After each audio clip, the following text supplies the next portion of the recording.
لبيك اللهم لبيك لبيك لا شريك لك لبيك إن الحمد والنعمة لك والملك لا شريك لك لبيك اللهم لبيك لبيك لا شريك لك لبيك إن الحمد والنعمة لك والملك لا شريك لك لبيك اللهم لبيك لبيك لا شريك لك لبيك إن الحمد والنعمة لك والملك لا شريك لك. السلام علیکم ورحمۃ اللہ وبرکاتہ.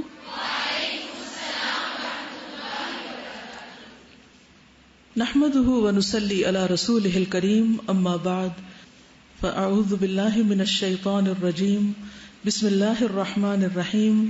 رب اشرح لي صدري ويسر لي امري واحلل عقدة من لساني يفقهوا قولي. رب يسر ولا تعسر وتمم بالخير. درود شریف پڑھیے. اللهم صل علی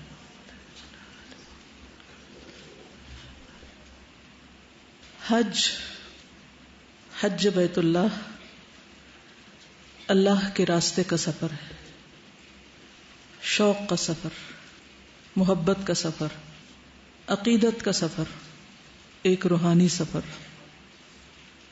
اور اس کے ساتھ ساتھ اسلام کا ایک بنیادی رکن، اللہ کی عبادت کا ایک بہترین طریقہ، ایک ذریعہ، ایک اجتماعی عبادت.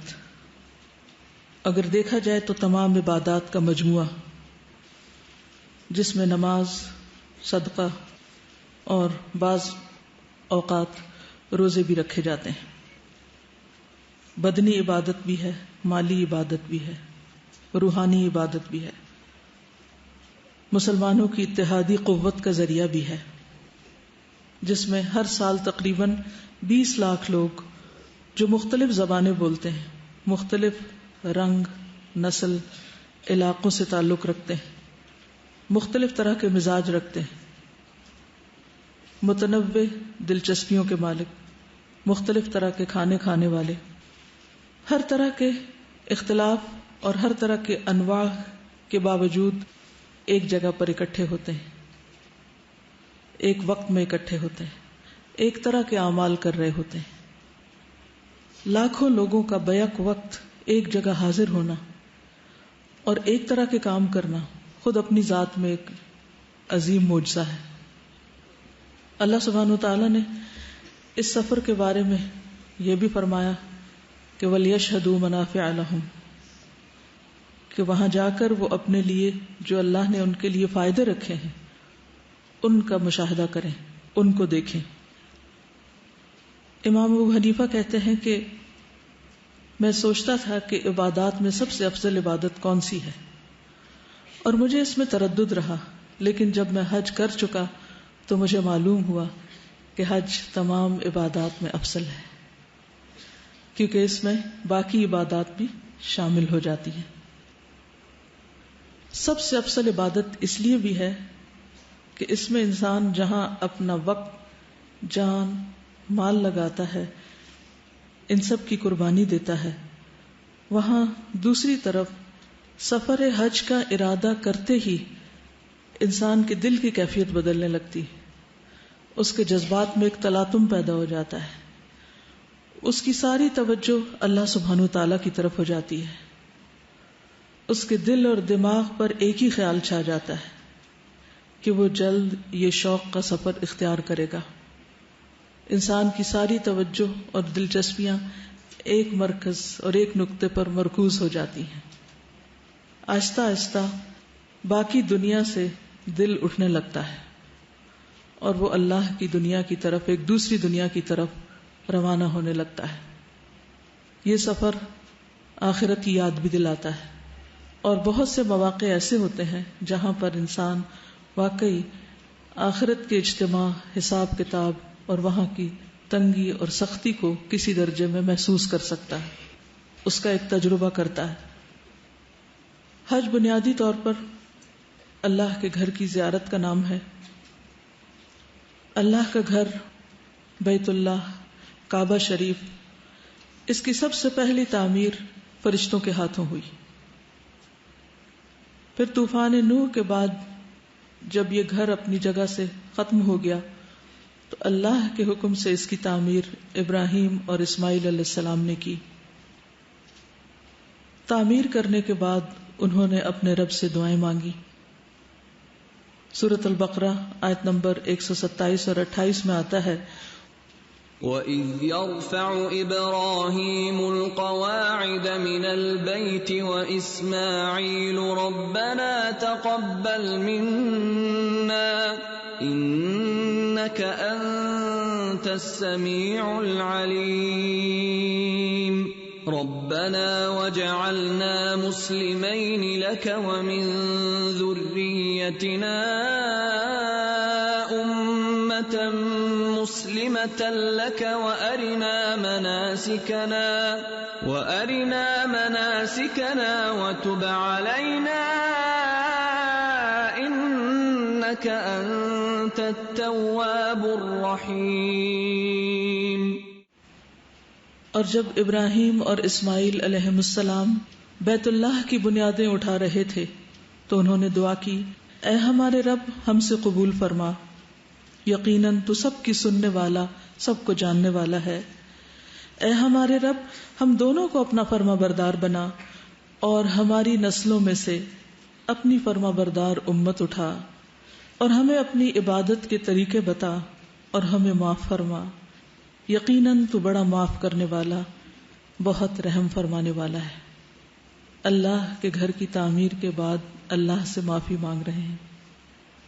اتنا عظیم الشان کام کرنے کے بعد اللہ کے حضور اپنی عجز و انکساری کا اظہار کر رہے ہیں.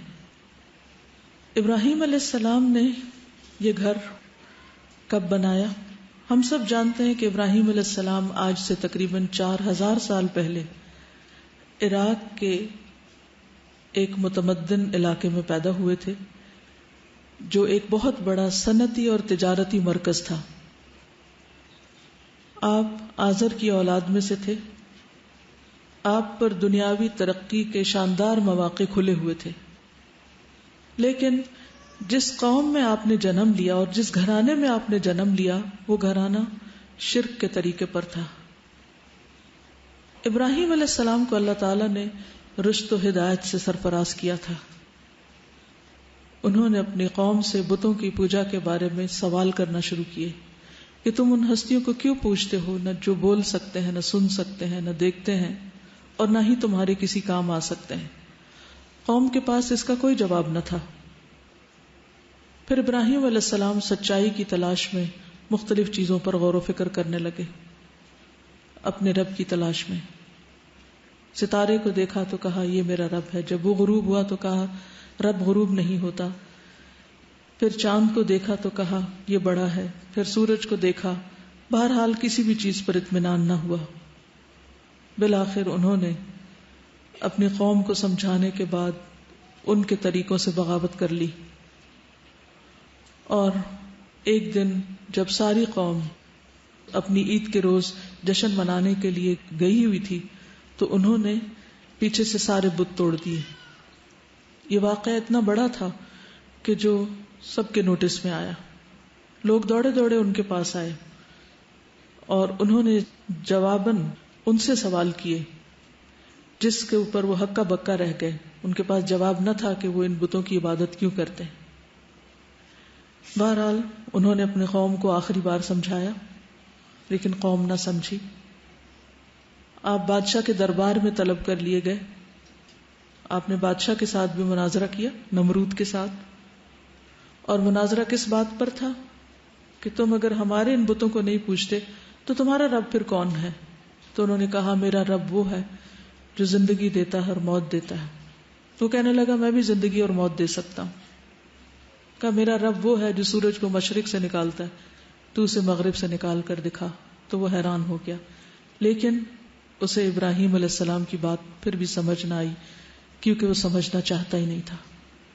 بالآخر پوری قوم نے مل کر، عوام نے بھی اور حکومت نے بھی، سب نے مل کر ابراہیم علیہ السلام کے لیے آگ کا ایک الاؤ تیار کیا اور انہیں آگ میں پھینکا بھی گیا، لیکن اللہ کے حکم سے آگ ٹھنڈی ہو گئی اور ابراہیم علیہ السلام اپنے رب کے حکم سے اس علاقے سے ہجرت کر گئے.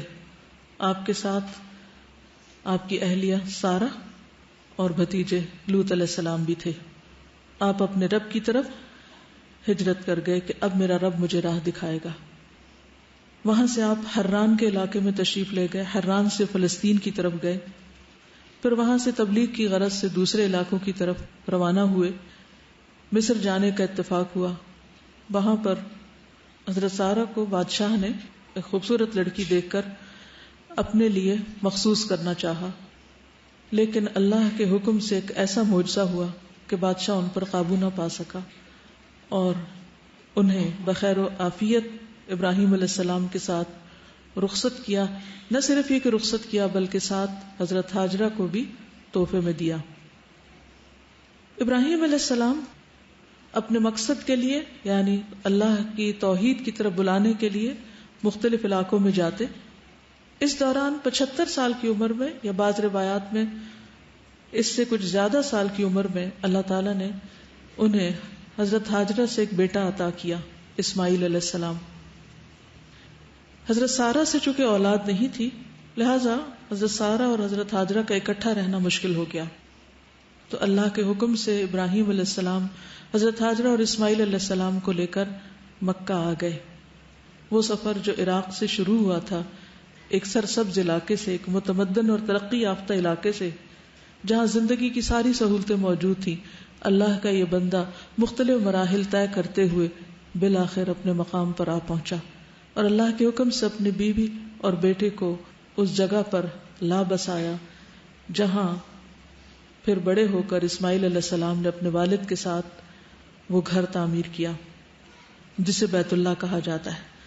اللہ سبحانہ وتعالیٰ فرماتے ہیں ان اول بیت وضع للناس للذی ببکۃ مبارکا وہدی للناس، بے شک پہلا گھر جسے لوگوں کے لیے بنایا گیا یعنی عبادت کی غرض سے، وہ بنایا اس غرض سے گیا تھا، فرشتوں نے تعمیر کیا تھا، لیکن بعد میں پھر ابراہیم علیہ السلام نے اسی مقصد کے لیے بنایا اور دعائیں بھی کی کہ یا اللہ تیرا گھر بن چکا ہے، اب تو ہمیں اس میں عبادت کے طریقے سکھا. وہ گھر جو امن کا گھر ہے، وہ گھر جو لوگوں کے لیے بار بار پلٹ کے جانے کی جگہ ہے، جو عبادت کے لیے دنیا بھر کے مسلمانوں کے لیے ایک مرکز کی حیثیت رکھتا ہے، جو ایک رب کی محبت میں تعمیر کیا گیا، جہاں صرف اور صرف اللہ کی بڑائی کا اظہار کیا جاتا ہے، جہاں اللہ اکبر ہی کی آوازیں بلند ہوتی ہیں. یہ دراصل اللہ تعالیٰ کا ہم سب انسانوں کے لیے اور خصوصاً مسلمانوں کے لیے ایک بہت بڑا تحفہ ہے، ایک بہت بڑی نعمت ہے کہ جو ہم سب کو ایک مرکز پر اکٹھے کرنے والی ہے. یہ گھر زمین کا دل ہے اور اسی سے بہت سے لوگوں کے دل حرکت میں آتے ہیں، اللہ کو پہچانتے ہیں، اللہ کی محبت میں روتے ہیں اور دیوانہ وار اس گھر کی طرف لپکتے ہیں. ہر وہ شخص جو آج تک وہاں گیا نہیں لیکن دل میں کچھ بھی اللہ کی محبت رکھتا ہے وہ وہاں جانے کے لیے تڑپتا ہے، اور جو ایک دفعہ چلا جاتا ہے اس کا شوق اور بڑھ جاتا ہے اور وہ بار بار جانے کی دعائیں کرتا ہے اور کوشش کرتا ہے. اس گھر کی تعمیر کے بعد اس کے حج کا حکم اللہ سبحانہ وتعالیٰ نے ابراہیم علیہ السلام ہی کو دیا. قرآن مجید میں آتا ہے وَأَذِّن فِي النَّاسِ بِالْحَجِّ يَأْتُوكَ رِجَالًا وَعَلَى كُلِّ ضَامِرٍ يَأْتِينَ مِن كُلِّ فَجٍّ عَمِيقٍ لِيَشْهَدُوا مَنَافِعَ لَهُمْ وَيَذْكُرُوا اسْمَ اللَّهِ فِي أَيَّامٍ معلومات على ما رزقهم من بهيمة الأنعام فكلوا منها وأطعموا البائس الفقير ثم ليقضوا تفثهم وليوفوا نذورهم وليطوفوا بالبيت العتيق ذلك ومن يعظم يعظم حرمات الله فهو خير له عند ربه وأحلت لكم الأنعام إلا ما يتلى عليكم فاجتنبوا الرجس من الأوثان واجتنبوا قول الزور حنفاء لله غير مشركين به ومن يشرك بالله فكأنما خر من السماء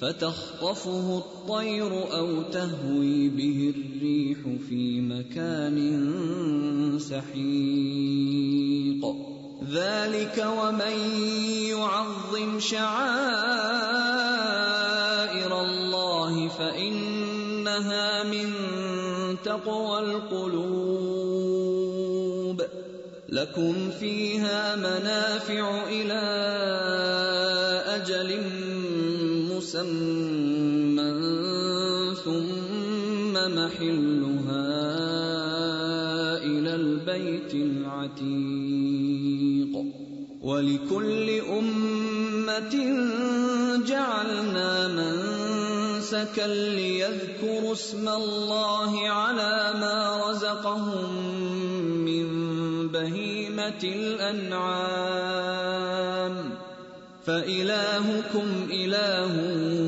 واحد فله أسلموا وبشر المخبتين الذين إذا ذكر الله وجلت قلوبهم والصابرين على ما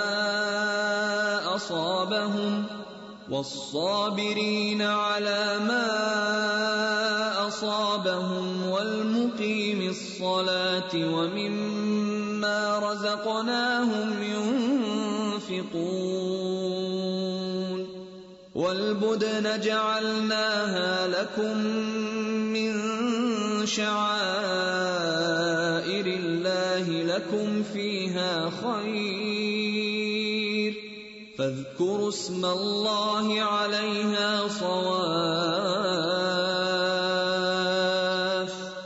فإذا وجبت جنوبها فكلوا منها وأطعموا القانع والمعتر كذلك سخرناها لكم لعلكم تشكرون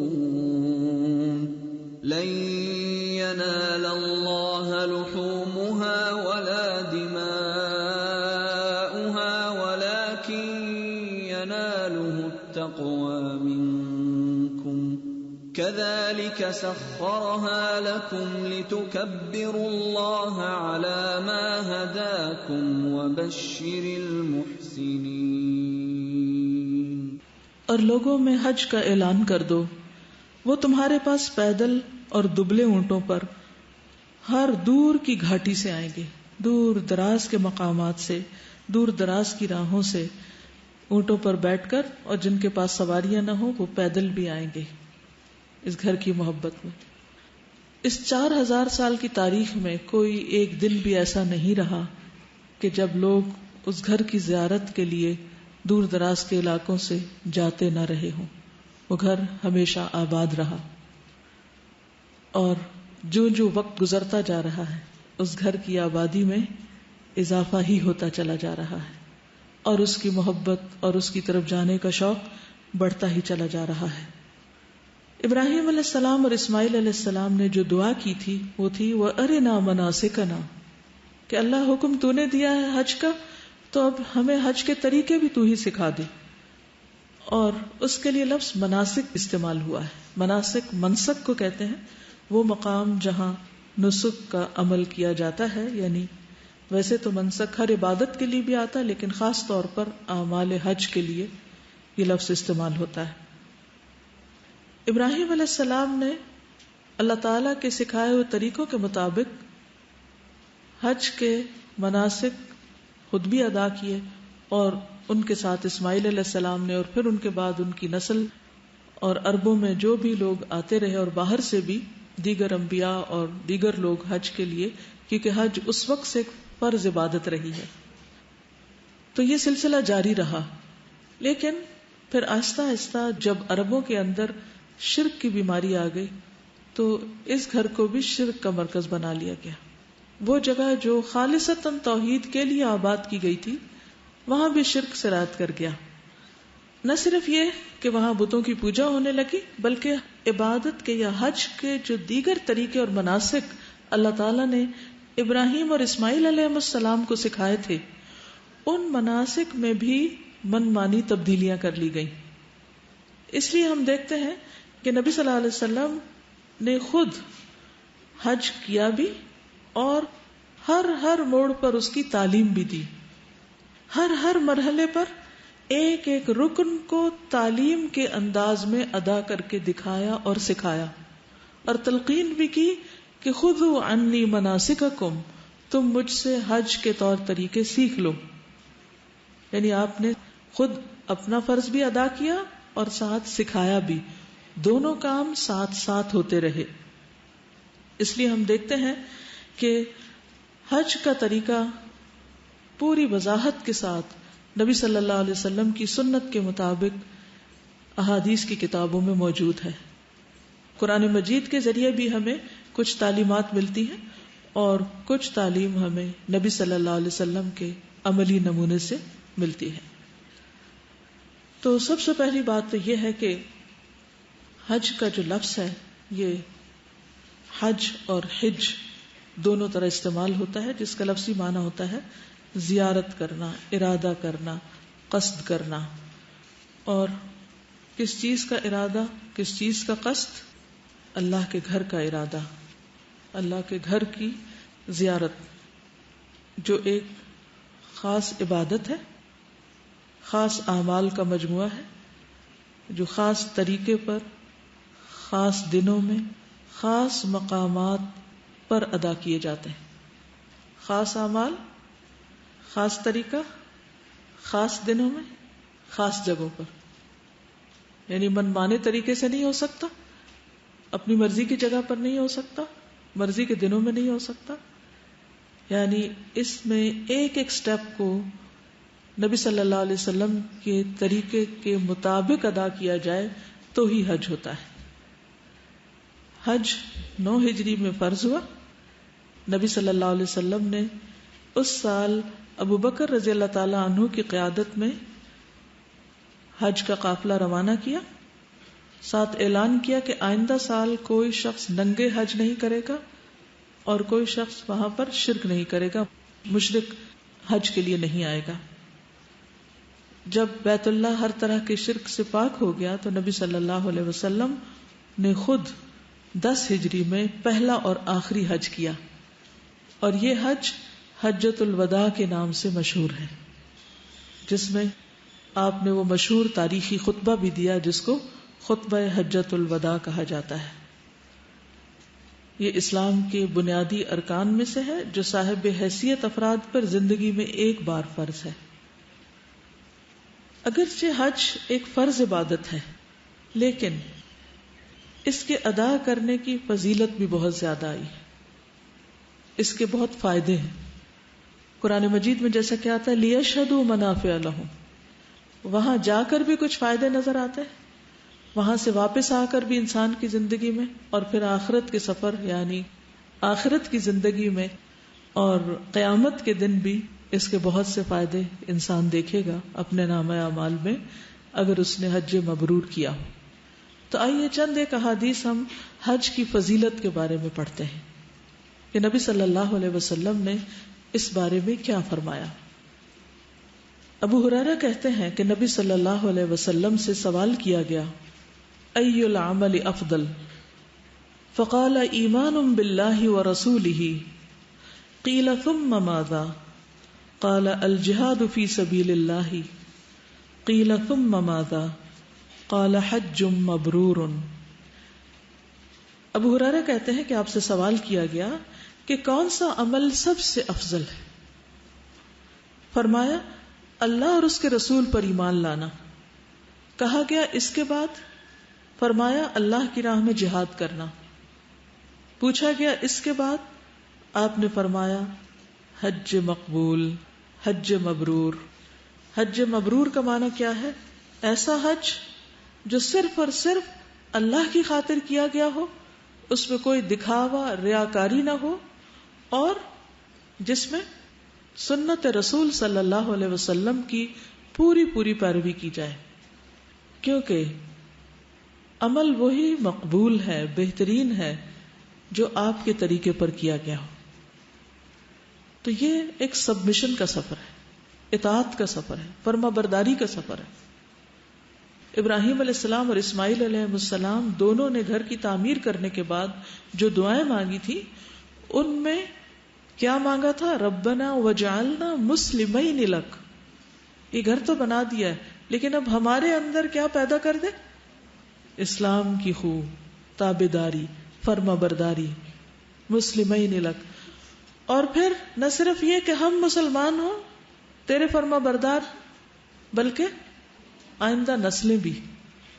ومن ذریتنا امۃ مسلمۃ لک، اور ہماری اولادوں میں سے بھی ایک مسلمان امت اٹھا، فرما بردار۔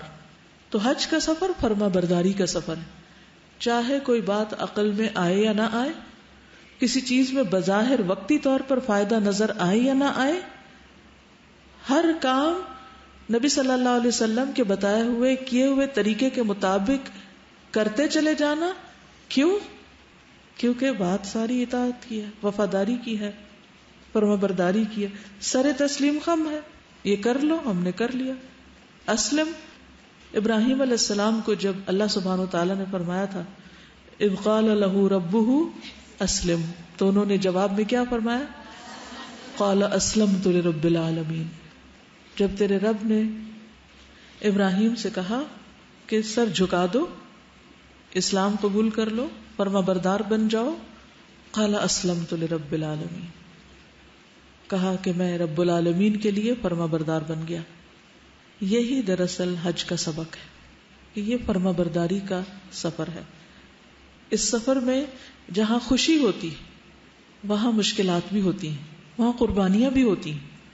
ان قربانیوں میں انسان اپنی نیت کو اور اپنے عمل کو صرف اور صرف اللہ کے لیے اسی وقت خالص رکھ سکتا ہے جب وہ اس بات کا ڈے 1 سے ارادہ کرتے ہی تہیہ کر لے کہ اب اس راستے میں جو کچھ بھی ہوگا میں اس پر راضی ہوں، اور میں ہر کام کو اسی طریقے پر کروں گا جس پر نبی صلی اللہ علیہ وسلم نے کیا، خواہ وہ میرے والدین یا کسی اور کی مرضی کے مطابق نہ بھی ہو، خواہ وہ میرے نفس کی خواہش کے مطابق بھی نہ ہو، تب بھی میں کروں گا، کیونکہ حج قبول ہی اس وقت ہے، حج مبرور ہی اس وقت ہے جب وہ اس طریقے کے مطابق ہو، اس طریقے کی اطاعت ہو جو بتا دیا گیا۔ حسن بصری نے کہا تھا کہ حج مبرور وہ حج ہوتا ہے الحج الذی لا یخالطہ اثم، کہ جس میں کوئی گناہ کا کام نہ کیا جائے۔ اللہ سبحانہ وتعالیٰ بھی قرآن مجید میں فرماتے ہیں فمن فرض فیہن الحج فلا رفث ولا فسوق ولا جدال فی الحج، کہ ان مہینوں میں جو حج کا ارادہ کر لے پھر فلا رفث، نہ کوئی شہوانی فعل کرے، ولا فسوق، نہ کوئی گناہ کا کام، ولا جدال، اور نہ کوئی لڑائی جھگڑا، فی الحج، حج میں۔ یعنی انسان کے اندر جو ٹمپٹیشنز ہوتی ہیں ان کو بھی کنٹرول کرے، انسان کے باقی اعضاء جو گناہ کرنا چاہتے ہیں ان پہ بھی نظر رکھے، اور خصوصاً زبان اور لوگوں کے ساتھ معاملہ اور رویہ، لڑائی جھگڑا، اس سے پرہیز کرے اور اس معاملے کو درست کرے۔ حسن بصری کہتے ہیں کہ ان یرجع زاہدا فی الدنیا راغبا فی الآخرہ، حج مبرور وہ حج ہوتا ہے جس میں انسان دنیا سے زہد اختیار کرتے ہوئے اور آخرت کی طرف رغبت کرتے ہوئے لوٹتا ہے، یعنی جس کے اینڈ پر انسان کے اندر دنیا سے بے رغبتی، عدم دلچسپی، اور آخرت سے دلچسپی بڑھ جاتی، وہ حج مبرور ہوتا ہے۔ اس لیے ایک اور حدیث میں آتا ہے العمرۃ الی العمرۃ کفارۃ لما بینہما والحج المبرور لیس لہ جزاء الا الجنہ، متفق علیہ۔ عمرہ ان تمام گناہوں کا کفارہ ہے جو موجودہ اور گزشتہ عمرہ کے درمیان سرزد ہوئے، اور حج مبرور کا بدلہ جنت کے سوا کچھ نہیں۔ تو گویا انسان جنت کے راستے پہ ہوتا ہے، جنت کا سودا کرنے جاتا ہے، جنت کی ڈیل کرتا ہے. نبی صلی اللہ علیہ وسلم نے یہ بھی فرمایا کہ بر الحج اطعام الطعام و طیب الکلام، حج مبرور وہ ہے جس میں کھانا کھلایا جائے اور اچھی گفتگو کی جائے، یعنی اپنے ساتھیوں کی ضروریات پوری کی جائے اور ان سے بات بھی اچھی طرح کی جائے. یہ حج مبرور ہے جس کا صلہ جنت ہے. حج فی سبیل اللہ عبادت ہے، اللہ کا راستہ ہے. نبی صلی اللہ علیہ وسلم نے فرمایا ان الحج والعمرۃ من سبیل اللہ، بے شک حج اور عمرہ اللہ کا راستہ ہے. یعنی گویا انسان اپنے گھر سے نکل کر اللہ کے راستے پر چلتا ہے، صراط مستقیم پر چلتا ہے، جس کے اختتام پر اس کو کس چیز کا وعدہ دیا جاتا ہے؟ جنت کا. پھر سارے گناہوں کی معافی کا وعدہ کیا جاتا ہے. نبی صلی اللہ علیہ وسلم نے فرمایا ان الحج یہدم ما کان قبلہ، صحیح مسلم. حج گزشتہ سارے گناہوں کو مٹا دیتا ہے. نبی صلی اللہ علیہ وسلم نے فرمایا من حج للہ فلم یرفث ولم یفسق رجع کیوم ولدتہ امہ، جس نے اللہ تعالی کی رضا کے لیے حج کیا اور اس دوران کوئی بےہودہ بات یا گناہ نہ کیا، وہ حج کر کے اس دن کی طرح گناہوں سے پاک لوٹے گا جس دن اس کی ماں نے اس کو جنم دیا تھا. یعنی جس دن وہ ایک بالکل نوزائیدہ معصوم پیارا سا بچہ دنیا میں آیا تھا، یعنی اللہ نے اس کو پیدا کیا. پھر حج فقر اور محتاجی کو دور کرنے کا ذریعہ بھی ہے. نبی صلی اللہ علیہ وسلم نے فرمایا تابعوا بین الحج والعمرۃ فإن المتابعة بینہما تنفی الفقر والذنوب کما ينفی الکیر خبث الحدید. سنن ابن ماجہ. پے در پے حج اور عمرہ کرو، بے شک یہ دونوں فقر اور گناہوں کو اس طرح دور کر دیتے ہیں جس طرح بھٹی لوہے کے میل کو چیل کو دور کر دیتی. پھر حاجی اللہ کی زمان میں ہوتا ہے. رسول اللہ صلی اللہ علیہ وسلم نے فرمایا ثلاثۃ فی ضمان اللہ عز وجل، 3 لوگ اللہ کی ضمانت میں ہوتے ہیں، یعنی اللہ کی حفاظت میں ہوتے ہیں. اللہ کی کسی مسجد کی طرف نکلنے والا، اللہ کے راستے میں جہاد کے لیے نکلنے والا اور حج کی ادائیگی کے لیے نکلنے والا. پھر کمزور کا جہاد بھی ہے. یہ رسول اللہ صلی اللہ علیہ وسلم نے فرمایا بوڑھے، بچے، کمزور اور عورت کا جہاد حج اور عمرہ ہے. حسن بن علی سے روایت ہے ایک شخص نبی صلی اللہ علیہ وسلم کے پاس آیا اور کہنے لگا میں بزدل اور کمزور ہوں، یعنی جہاد نہیں کر سکتا. تو آپ نے فرمایا ہلم الی جہاد لا شوکۃ فیہ الحج. صحیح الترغیب والترہیب کی روایت ہے ایسے جہاد کی طرف آؤ جس میں کوئی تکلیف اور اذیت نہیں، اور وہ حج ہے.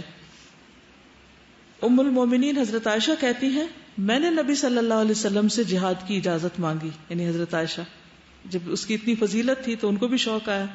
تو آپ نے فرمایا جہادکن الحج، تم عورتوں کا جہاد حج ہے.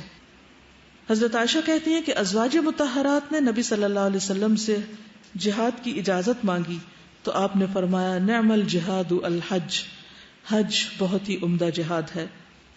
حضرت عائشہ سے روایت ہے میں نے کہا اے اللہ کے رسول صلی اللہ علیہ وسلم کیا ہم لوگ آپ کے ساتھ جہاد کے لیے نہ جایا کریں، کیونکہ میں نے پورے قرآن میں جہاد سے زیادہ افضل عمل نہیں پایا.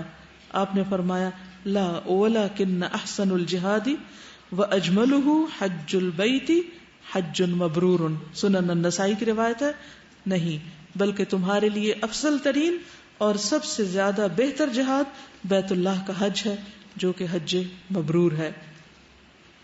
ایک اور حدیث میں آتا ہے رسول اللہ صلی اللہ علیہ وسلم نے فرمایا جو شخص حج یا عمرہ یا جہاد کے ارادے سے نکلے اور راستے میں اس کو موت آ جائے تو اللہ تعالیٰ اسے قیامت کے دن غازی، حاجی یا عمرہ کرنے والے کا ثواب عطا کرے گا. یعنی ابھی وہ راستے میں ہی تھا، نکلا ہی تھا کہ فوت ہو گیا، اس نے فریضہ پورا نہیں کیا تو بھی اس کو اتنا اجر ملے گا جتنا اس فرض کو پورا کرنے والے یا اس کو ادا کرنے والے کو ملتا ہے. پھر ایک ایک قدم پر اجر ہے، ہر قدم پر.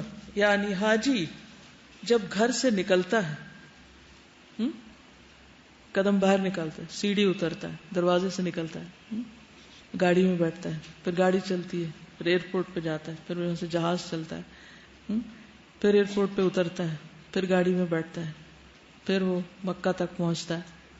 تو یہ سارا سفر، اس پر ایک ایک قدم پر اجر ہے. اب آپ دیکھیے کہ جب انسان کو یہ یقین ہوتا ہے کہ اس عمل پر اتنا اجر اور ثواب ہے تو پھر ساری مشکلات آسان ہو جاتی ہیں، انسان اس کو انجوائے کرنے لگتا ہے. حدیث میں آتا ہے ما ترفع ابل الحاج ولا تدع يدا الا كتب الله له بها حسنه او محى عنه سيئه او رفعه بها درجه. حاجی کا اونٹ کوئی پاؤں نہیں اٹھاتا اور نہ ہاتھ رکھتا ہے مگر اللہ تعالیٰ اس کے بدلے اس کے لیے ایک نیکی لکھتا ہے. ہاتھ اور پاؤں کون اٹھا رہا ہوتا ہے؟ اونٹ، یعنی سواری. لیکن اجر کس کے لیے لکھا جا رہا ہوتا ہے؟ حاجی کے لیے. یا اس کی ایک برائی مٹا دیتا ہے یا اس کی وجہ سے اس کا ایک درجہ بلند کر دیتا ہے. تو نتیجہ کیا نکلا کہ جس عمل کی اتنی فضیلت ہے پھر کرنا کیا چاہیے؟ اس کے کرنے میں دیر نہیں کرنی چاہیے، اس کی ادائیگی کو ٹالنا نہیں چاہیے، کیونکہ بہت سے لوگ طرح طرح کے عذر بہانے کر کے فریضے کی ادائیگی کی فکر نہیں کرتے، اس سے زیادہ اور چیزوں کی فکر ان کے دل میں ہوتی ہے. بعض اوقات ان کو یہ ڈر ہوتا ہے کہ اگر ہم اتنے پیسے حج پہ خرچ کر دیں گے تو باقی ضروریات کا کیا ہوگا. تو انسان کو فقر اور محتاجی سے نہیں ڈرنا چاہیے. حیرت کی بات ہے انسان اس سے ڈر رہا ہوتا ہے اور اللہ سبحانہ وتعالی کیا بتاتے کہ حج فقر دور کرنے کا ذریعہ ہے. تم اللہ کے راستے میں خرچ تو کرو، اللہ تعالیٰ تمہیں اس سے بہتر عطا کرے گا. پھر چونکہ یہ گناہوں سے معافی کا ذریعہ ہے اور معافی مانگنا اور معاف کرانا اپنے آپ کو بہت ضروری ہے، اس لیے بھی انسان کو فوری طور پر حج کا ارادہ کر لینا چاہیے، اس کی نیت کر لینی چاہیے، اس کے لیے کوشش کرنی چاہیے. ایک اور اہم پوائنٹ کہ حج اور عمرہ دعاؤں کی قبولیت کا ذریعہ ہے، ایک بہت اہم چیز. حضرت عبداللہ بن عمر اپنے والد حضرت عمر سے روایت کرتے ہیں کہ آپ نے فرمایا الغازی فی سبیل اللہ والحاج والمعتمر وفد اللہ دعاہم فاجابوہ وسألوہ فاعطاہم. سنن ابن ماجہ. غازی فی سبیل اللہ، حج اور عمرہ ادا کرنے والے اللہ تعالیٰ کے مہمان ہیں. اللہ تعالیٰ نے ان کو بلایا اور انہوں نے حکم کی تعمیل کی اور انہوں نے اللہ سے مانگا تو اللہ نے ان کو عطا فرما دیا. یعنی وہ جو دعائیں کرتے ہیں اللہ تعالیٰ ان دعاؤں کو قبول کر لیتے ہیں، کیونکہ مہمان کا ایک خاص اکرام ہوتا ہے، اس کا مطالبہ مانا جاتا ہے، اس کی ضرورت پوری کی جاتی ہے. تو جو شخص اللہ کے راستے میں نکلتا ہے اس کے لیے بھی یہی فضیلت ہے یا یہی اس کا اجر ہے یا اس کے لیے یہی اعزاز ہے. اب آپ میں سے کوئی کچھ فرمانا چاہے تو فرمائیے تاکہ میں پھر اگلے حصے پہ چلوں. یہ دعاؤں کی قبولیت کا جہاں تک ہے کہ بہت سے لوگ بہت سی مشکلات کا جب شکار ہوتے ہیں تو وہ اس طرف نہیں آتے کہ حج اور عمرہ کے لیے. اور واقعی جب میں نے حج کیا اور اس کے بعد ایسے لگا کہ جیسے جو رکاوٹیں تھیں اور جو مشکلات تھیں ایسے دور ہو گئیں کہ مجھے اتنی حیرت ہوئی کہ یعنی یہ اس سے ہوا ہے. اور حالانکہ آخرت کے لیے جو دعائیں کی تھی وہ تو بہت زیادہ تھیں، دنیا کے لیے تو پھر بھی مانگتے ہوئے انسان کو ایک شرم سی آتی ہے کہ اللہ کے حضور وہاں جا کے اور کیا مانگ رہے ہیں. اس کے باوجود تو میں اکثر لوگوں سے کہتی ہوں کہ اگر لوگوں کو یہ پتہ چل جائے کہ اس سے کتنی زیادہ دعائیں قبول ہوتی ہیں تو وہ صرف دنیا مانگنے کے لیے بھی شاید ادھر ہی جائیں. گڈ. جی میں یہ بک پڑھنے سے پہلے اپنی نیت اینالائز کری تھی جب لکھ رہی تھی باتیں، تو میں نے یہ سوچا کہ پڑھنی تو ہے تو کیوں نہ اس نیت سے پڑھی جائے کہ اللہ پاک یہ تیاری کر رہے ہیں حج جانے کے لیے. تو ہم سب انشاءاللہ یہ نیت کر لیں کہ جب بھی حج پہ جائیں گے یہ بک ساتھ لے کے جائیں گے اور اس طرح لکھیں کہ یہ ہمیں دوبارہ وہاں پہ بھی پڑھانی پڑے اور خود بھی یہ ہمارے کام انشاءاللہ. تو اس موقع پر ایک آپ ایکٹیویٹی کر سکتے ہیں یا ایک کام کر سکتے ہیں، یہ آپ کا ہوم ورک ہے کہ آپ اپنے خاندان کے جو صاحب حیثیت لوگ ہیں جنہوں نے ابھی تک حج نہیں کیا ان کو فون کر کے پوچھیں کہ وہ کب حج کر رہے ہیں. یہ نہیں کہ پولیس مین والی انویسٹیگیشن، بلکہ بہت پیار سے. اور آپ یہ بتا سکتے ہیں کہ آج میں نے حج کے بارے میں یہ حدیث سنی ہے اور ان میں سے کوئی ایک حدیث آپ انہیں بتا سکتے ہیں کہ اتنی دعائیں قبول ہوتی ہیں, محتاجی دور ہوتی ہے, اللہ کی محبت دل میں آتی ہے, ایمان میں اضافہ ہوتا ہے, اور بہت سارے فائدے جو آپ کے ذہن میں خود آ رہے ہوں. اور پھر سب سے بڑی بات یہ کہ اللہ نے ہم کو اپنی عبادت کے لیے پیدا کیا, اور یہ عبادات میں سے ایک افضل عبادت ہے, تو ہمیں اس کو فریضہ سمجھ کر بھی ادا کرنا چاہیے کہ یہ صرف ایک پکنک نہیں, یا صرف ایک رسم نہیں, سب جا رہے ہیں تو بھیڑ میں ہم بھی شامل ہو جائیں, ایسی بات نہیں, بلکہ پورے شعور کے ساتھ فریضے کی ادائیگی کے طور پر بھی اس کو ادا کریں. السلام علیکم. وعلیکم السلام. دعائیں تو ہماری یہاں پر بھی قبول ہوتی ہیں, لیکن جب میں حج کرنے گئی تو وہاں پہ اس کا اتنا مطلب پریکٹیکلی دیکھا کہ ابھی دعا دل کے اندر آدھی ہوئی ہوتی تھی, دعا بھی پوری نہیں مانگی ہوتی تھی اور فوراً سے قبول ہو جاتی تھی. بالکل, یعنی بعض اوقات آپ کے دل میں بس خواہش ہی آتی, بس آپ کو پیاس لگی اور آپ کو دل چاہ رہا ہے کہ اٹھ کے زمزم پیئیں, لیکن آپ کو کچھ رش محسوس ہو رہا ہے یا کوئی بھی وجہ ہے کہ آپ, تو اتنے میں آپ دیکھتے ہیں کہ کوئی آپ کا کندھا تپا کے کہتے ہیں زمزم پینا. جی آپ بولیے. میں یہ سوچ رہی تھی کہ جیسے کہ کسی دکان کے اوپر ایک وہ ٹیگ لگا دیتے کہ یہاں پہ سیل ہوگی اور آپ لوگ آ جائیں, اتنی 50%, 70%, 95%, تو ہم لوگ جو ہے ایون دوسرے لوگوں سے پیسے لے کے بھی کہتے ہیں کہ ذرا ہم بھی وہاں کا جو ہے نا ایک دفعہ دیدار کر رہے ہیں. تو ہم لوگ یہ نہیں سوچتے کہ یہ بھی ایک ایسی اپرچونٹی ہے جہاں پہ ہمیں اتنے سارے فائدے مل رہے ہیں, تو کیوں نہ ہم اپنے پیسوں کی سیونگ اس نیت سے کر لیں جو ہم لوگ ایکسٹرا پیسے ضائع کرتے ہیں, ایک باکس بنائیں اس میں ڈالتے جائیں. اور یہ یقین رکھیے کہ وہ سب واپس لوٹیں گے آپ کے پاس, سب واپس آئیں گے آپ کے پاس.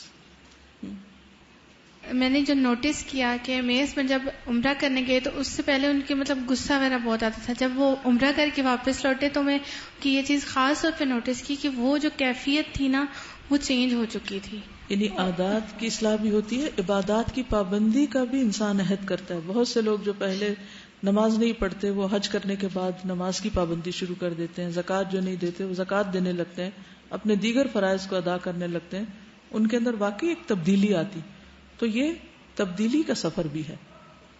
تو حج کا لفظی معنی ہوتا ہے قصد کرنا یا ارادہ کرنا, اور اصطلاح میں شریعت کے مقرر دنوں میں مخصوص مقامات پر حاضر ہو کر مقررہ عبادات کی ادائیگی کو حج کہتے ہیں. یہ بنیادی ارکان میں سے ایک رکن ہے. قرآن مجید میں اللہ تعالیٰ فرماتے ہیں وَلِلَّهِ عَلَى النَّاسِ حِجُّ الْبَيْتِ مَنِ اسْتَطَاعَ إِلَيْهِ سَبِيلًا وَمَنْ كَفَرَ فَإِنَّ اللَّهَ غَنِيٌّ عَنِ الْعَالَمِينَ. اور لوگوں پر اللہ کا یہ حق ہے کہ جو اس کے گھر تک پہنچنے کی استطاعت رکھتا ہو وہ اس کا حج کرے, اور جس نے انکار کیا یعنی استطاعت کے باوجود نہ گیا تو بے شک اللہ تعالی جہان والوں سے بے نیاز ہے. اور استطاعت سے مراد راستے کا سامان اور سواری کا انتظام ہے. راستے کا سامان اور سواری کا انتظام. عبداللہ بن عمر کہتے ہیں رسول اللہ صلی اللہ علیہ وسلم نے فرمایا بنی الاسلام علی خمس شہادت اللہ الہ الا اللہ وان محمد رسول اللہ واقام الصلاۃ وایتاء الزکاۃ والحج وصوم رمضان. صحیح بخاری. اسلام کی بنیاد 5 چیزوں پر ہے. اس بات کی گواہی دینا کہ اللہ تعالیٰ کے سوا کوئی معبود نہیں, اور یہ کہ محمد صلی اللہ علیہ وسلم اللہ تعالیٰ کے رسول ہیں, نماز قائم کرنا, زکوٰۃ ادا کرنا, حج کرنا اور رمضان کے روزے رکھنا. ابو ہریرہ رضی اللہ عنہ سے روایت ہے کہ رسول اللہ صلی اللہ علیہ وسلم نے ہمیں خطبہ دیا اور فرمایا ایھا الناس قد فرض اللہ علیکم الحج فحجوا. صحیح مسلم. اے لوگو اللہ نے تم پر حج فرض کیا ہے پس تم حج کرو, لیکن یہ فرض زندگی میں ایک بار ہے. اس لیے ایک اور حدیث میں آتا ہے الحج مرۃ واحدہ فمن زاد فہو تطوع. حج ایک بار ہوتا ہے اور جو زیادہ بار کرے وہ نفل شمار ہوگا. حج کا فریضہ جلد ادا کرنا چاہیے. رسول اللہ صلی اللہ علیہ وسلم نے فرمایا تعجلوا الی الحج یعنی الفریضۃ فإن أحدكم لا يدري ما يعرض له. مسند احمد. حج کا فرض پورا کرنے میں جلدی کرو کیونکہ کسی کو پتہ نہیں کہ اس کو کون سی رکاوٹ پیش آ جائے, یعنی اپنی ذات میں کوئی رکاوٹ, کوئی بیماری وغیرہ, یا مالی مشکلات میں سے کوئی مشکل, یا اولاد میں, یا راستہ بند ہو جائے, کیونکہ آپ کو معلوم ہے کچھ ملکوں سے حج کے لیے جانے کی اجازت ہی نہیں اور وہاں سے نکلنے کا کوئی راستہ ہی نہیں ہوتا. اور اسی طرح کے دیگر احوال. تو معلوم نہیں کہ کیا ہو، اس لیے فریضہ ادا کرنے میں دیر نہ کرو، سستی نہ کرو. ایک اور روایت میں آتا ہے من اراد الحج فلیتعجل فانه قد یمرض المریض وتضل الضالة وتعرج الحاجة. مسند احمد. جس شخص کا حج کا ارادہ ہو اسے یہ ارادہ جلد پورا کر لینا چاہیے، کیونکہ بعض اوقات سواری گم ہو جاتی ہے، کبھی کوئی بیمار ہو جاتا ہے، کبھی کوئی ضرورت آڑے آ جاتی ہے، تو اس وجہ سے انسان پھر فرض ادا نہیں کر سکتا. پھر اسی طرح بعض اوقات انسان نیکی کے دوسرے کاموں میں لگا رہتا ہے. بعض لوگوں کا یہ خیال بھی ہوتا ہے کہ کسی غریب لڑکی کی شادی کرا دو، کوئی اسکول کھول دو، کوئی اور کام کر لو، حج کے لیے کیوں اتنے پیسے لگاؤ. لیکن بات یہ ہے کہ باقی نیکی کے کام باقی اوقات میں، اور اللہ کے اس حکم کی ادائیگی فریضہ مقرر ہوتے ہی، یعنی جو ہی انسان صاحب حیثیت ہوتا ہے حج فرض ہو چکا ہوتا ہے. تو اس وقت جب ایک فرض آپ پر واجب ہو چکا، لازم ہو چکا، ذمے آ چکا، تو اس وقت اس طرح کی باتیں نہیں سوچنی چاہیے. نیکی، خیر اور بھلائی کے اور بہت سے کام ضرور ہیں، لیکن فریضہ اپنی جگہ ہے. تو فریضے کی ادائیگی کسی اور طریقے پر نہیں ہو سکتی. یعنی کسی کی شادی کروا کے یا کوئی یتیم خانہ کھول کے حج کا فریضہ ادا نہیں ہوتا. حج کا فریضہ حج کی ادائیگی سے ہی ہوتا ہے. اس لیے ہر کام کا ایک وقت مقرر ہے، ایک موقع ہے، اور اس کو اس کے موقع پر کرنا ضروری ہے. اگر انسان اس موقع پر وہ کام نہیں کرتا تو اس کی وجہ سے پھر اور بہت سی خرابیاں پیدا ہونے لگتی ہیں، اور وہ خرابیاں جب عام ہو جاتی ہیں تو یتیم خانے بھی بند ہو جاتے ہیں اور باقی نیکی کے کام بھی بکھر کے رہ جاتے ہیں. ایک شخص حضرت عمر کے پاس آیا. اس نے کہا اے امیر المومنین، میں ایک بدوی نصرانی آدمی تھا اور مسلمان ہو گیا ہوں. جہاد پر جانے کا حریص تھا، مگر میں نے دیکھا کہ حج اور عمرہ مجھ پہ واجب ہو چکا ہے. تو میں اپنی قوم کے ایک آدمی کے پاس آیا. اس نے مجھے کہا کہ حج اور عمرے کو اکٹھا کر لو اور جو میسر ہو قربانی کر لو. چنانچہ میں نے ان دونوں کا اکٹھا تلبیہ پکارا ہے. تو حضرت عمر نے مجھے بتایا تمہیں تمہارے نبی کے طریقے کی ہدایت ملی ہے، یعنی ایک ہی سفر میں حج اور عمرہ دونوں کرنا، حج تمتع کے ذریعے یا پھر حج قران کے ذریعے، یہ ایک مسنون عمل ہے. پھر یہ کہ استطاعت ہو تو فریضہ حج کے بعد بھی 5 سال کے بعد حج کرنے میں کوئی مذائقہ نہیں بلکہ فضیلت ہے. صحیح ابن حبان میں آتا ہے جس بندے کو میں نے جسمانی صحت اور مال دیا پھر اس پر 5 سال گزر جائیں اور وہ میری طرف نہ آئے تو وہ محروم ہے. یعنی انسان استطاعت کے باوجود اگر اس بات کا شوق نہیں رکھتا تو بہت سی خیر سے محروم رہ جاتا ہے. تو خلاصہ یہی ہے کہ انسان کو کسی بھی قسم کی رکاوٹ پیش آنے سے پہلے فریضہ ادا کر لینا چاہیے. دوسری نیکیاں اپنی جگہ، لیکن فریضہ اپنی جگہ، اور باقی اپنی صحت، سلامتی، خیر اور عافیت اور بھلائی، دعاؤں کی قبولیت اور دیگر فوائد کے لیے انسان جب بھی اسے اللہ تعالیٰ استطاعت دے، موقع ہو، تو وہ اللہ کے گھر کی طرف روانہ ہو جائے. اب اگر کوئی بات آپ کہنا چاہیں جی کہیے. جب ماما بابا نے حج کا پلان کیا نا تو بابا انہیں کہہ رہے تھے کہ چلو، تو ماما کو تھا کہ ہم لوگ چھوٹے ہیں تو ہمارا کیا ہوگا نا، تو خیر وہ چلی گئی. اب پیچھے سے جو پھپھو آتی نہیں تھی ہمارے گھر وہ بھی آئی، چیزیں پکا پکا کے لے کر بھی آئی، ہمارے نیبرز بھی آئے، سب آتے تھے اور وہ بڑے مزے کا ایک ٹائم گزر گیا اور ٹینشن بھی نہیں ہوئی کہ کیا ہوگا ہمارا. صحیح. اللہ تعالیٰ کیئر کرنے والا ہے نا، ہماری بھی اور ہمارے پیچھے والوں کی بھی. ہم سمجھتے ہیں کہ سارے کام ہمارے ہونے سے ہوتے ہیں. کبھی بھی زندگی میں خود کو ناگزیر نہ سمجھیے. اللہ کی یہ مخلوق ہے، ہمارے بچے بھی اور باقی سب بھی، وہ ہم سے زیادہ ان کی کیئر کرنے والا ہے. ہم نہیں بھی ہوں گے تب بھی سب کام چلتے رہیں گے. ہمیں تو صرف اپنے حصے کا کام کرنا ہے یا اپنا حصہ ڈالنا ہے کسی بھی نیکی کے کام میں. جی آپ فرمائیے. جیسے لوگ کہہ رہے ہیں نا کہ ہم پیسے جمع کر لیں جانے کے لیے، تو اگر ہم صحابیات کو دیکھیں تو ایز اے مہر بھی رکھا جا سکتا ہے اس کو کہ حج کروانا. صحیح، اچھا مشورہ ہے. من استطاع الیہ سبیلا. جی آپ فرمائیے. میں نے تقریباً 2 سال پہلے حج کیا تھا، اور جس وقت میں نے حج کیا تھا اس وقت میری بالکل ایک مختلف پرسنالٹی تھی.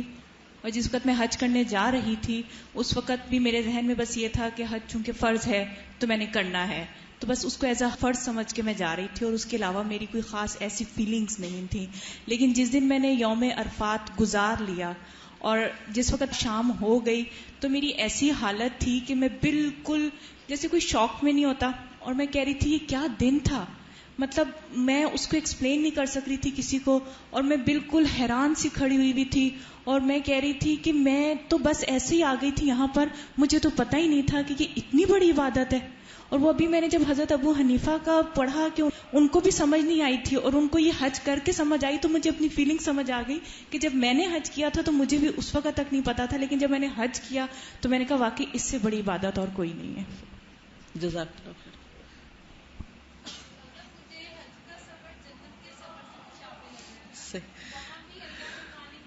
آخرت کے سفر سے بہت مماثلت ہے حج کے سفر، اور وہاں بھی قرۃ العیون ہے جنت میں. یہاں ایک دفعہ جو چلا جائے بار بار جانا چاہ رہا ہے. یعنی صرف اگر اللہ کے گھر کو آپ دیکھتے رہیں دیکھتے رہیں دیکھتے رہیں دیکھتے تو نگاہیں بھرتی ہی نہیں، دل بھرتا ہی نہیں. اور اگر آپ جب آنے لگتے تب بھی پلٹ پلٹ کے دیکھ رہے تھے، پلٹ پلٹ کر اب آخری جھلک اب آخری جھلک. تو جب واپس آتی ہے تو میں اس کا ایک خاص حصہ جو ہوتا ہے نا اس کو اپنی نگاہوں میں بسا لیتی ہوں کہ بار بار اس کو یاد کرتی. چلیے اب اجازت. سبحانک اللہم و بحمدک اشہد ان لا الہ الا انت استغفرک و اتوب الیک. السلام علیکم و رحمۃ اللہ وبرکاتہ.